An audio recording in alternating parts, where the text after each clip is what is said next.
It's the morning after a historic night for Manchester City, the first time they've reached the last eight of the Champions League.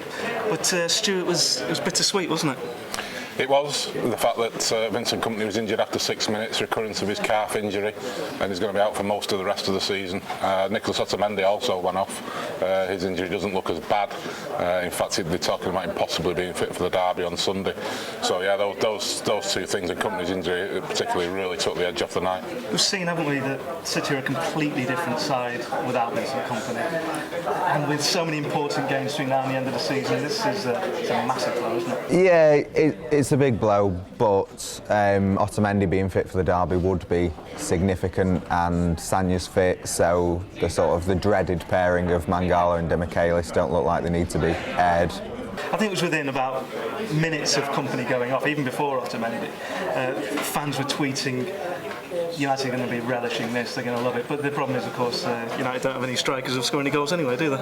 Well, they don't. We could have a repeat of that terrible 0-0 derby from earlier in the season. But the thing is, I mean, as Simon said, the prospects of Mangala and Demichelis being the pair, they've been together once to start a league game this season, and that was a 4-1 home defeat by Liverpool, and we saw how poor they are then. You know, even United might fancy themselves if City turn up in that kind of that form and that kind of team. But you know, Sunday's a derby. You never know what's going to happen. It could be another of those dull 0-0s, or it could end up as a 4-4. You know, one of the greatest derbies in history. It can't be from City's perspective. It can't be a draw, though, can it? They've got to win. It wouldn't quite rule them out of the title, but if they don't win, that'd be a massive boost for Leicester and Tottenham. Oh yeah, in terms of the title, but I think principally City now have got to think about finishing top four. So in that regard, it's a huge derby for both teams. Yeah. You know, both teams, the priority has to be to get into the Champions League this season. So you know, the emphasis is on United just as much. That's perhaps where it might be different to earlier in the season, because both teams are going to have to go out there and try and win the game, I think, and hopefully that'll lift it above the dullness that we saw earlier in the season. One way to get into the Champions League is to win it.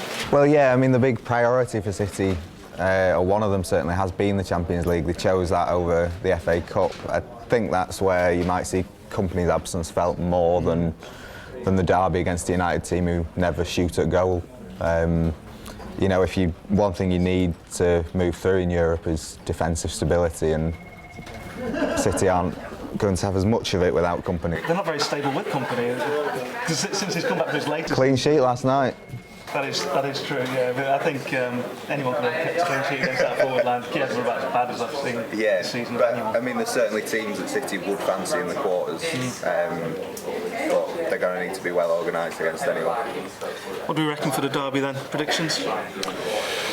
I think the City might just squeak it. I think at the moment, the way both teams are playing, they're two very ordinary teams. But I think what City have got that United haven't are individuals who can lift themselves above that. You know, they've got Aguero, Silva, Yaya, the way he played against Kiev. You know, United haven't got those kind of players who can just sort of switch something on and change a game. You know, they've got players like Martial who can come up with a little bit of magic maybe, or Mata who can swing one in.